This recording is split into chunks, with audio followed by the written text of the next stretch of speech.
Okay. Chapter 9, Mouse Walk. The mouse vanished into the tall grass on the other side of the stream.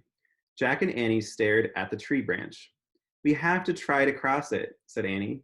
We're supposed to follow nature. Forget it, said Jack. It's too little. It'll crack in a second. Maybe if we pretend we're mice, we can do it, said Annie. Oh, brother, said Jack, not again. If you could be a rock, you can be a mouse, said Annie. Just be teeny and light and fast.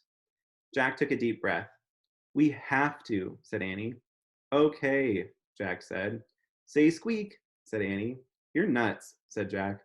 Just do it, said Annie. It'll help you feel more like a mouse. Jack groaned.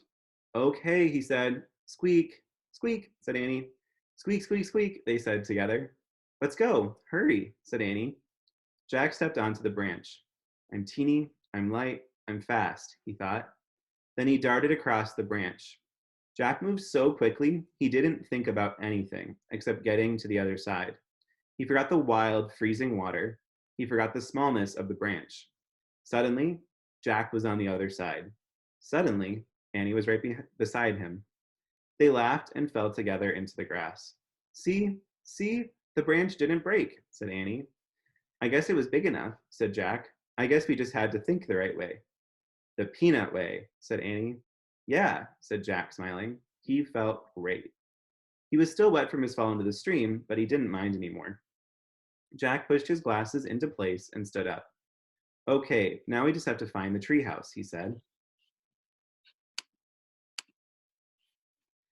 No, we don't, said Annie. She pointed up. The treehouse was outlined against the moonlit sky, high in a tree surrounded by white flowers. In the distance came the sound of voices. Then Jack saw flames. The samurai are coming back, said Jack. We have to go. Where's Peanut, said Annie. We can't leave Peanut. We have to, said Jack. The voices of the samurai were getting closer. So were their torches. Come on, Jack said. He grabbed Annie's hand. He pulled her toward the rope ladder. Oh, Jack, she said sadly. Go, go. Annie started up the rope ladder. Jack followed. He felt sad too. He liked that little mouse now. He liked it a lot. They climbed up and up. Just before they got to the top, Jack heard it. Squeak. Oh, wow, cried Annie. Peanut's inside. Annie pulled herself into the treehouse. Jack followed. He gasped. Someone else was in the treehouse too. A dark figure was sitting in the corner. You have done well, the figure said. It was the ninja master. You have followed the way of the ninja, he said. Oh man, breathed Jack. Squeak. The master was holding Peanut. Take good care of your little helper, he said, handing the mouse to Annie. Annie kissed the mouse's tiny head. And take this, said the master. He held his hand out to Jack. He gave Jack a small, round stone. This moonstone will help you find your missing friend, the master said. Jack stared at the stone. Was this one of the 4 things? You must go home now, said the master. He picked up the Pennsylvania book and handed it to Annie. Where did you find it? Asked Jack. Here, said the master. You did not see it before because your heart knew you had a mission to complete first. What about you? Said Annie. Can you come with us? Yes, said Jack. We need help finding Morgan. The master smiled. No, my friends, I must stay here. There will be more help along the way, but you must find the way on your own. Annie opened the book. She found the picture of Frog Creek. She pointed to it. I wish we could go there, she said. The wind started to blow. The white flowers started to shake. Clouds covered the moon. Remember, the master said, keep a kind heart. Then he swung silently down the rope ladder. He disappeared into the dark night. Wait, Jack called. There was so much he wanted to ask the master about nature, about ninjas, about their mission. But the treehouse started to spin. It spun faster and faster. Jack gripped the stone in his hand. He squeezed his eyes shut. Then everything was still. Absolutely still. Chapter 10. Night, Peanut. Jack opened his eyes. Then he opened his fist. He stared at the moonstone in his hands. It was clear and smooth. It almost seemed to glow. We're home, said Annie. Squeak! Annie and the mouse were looking out the window. Jack looked with them.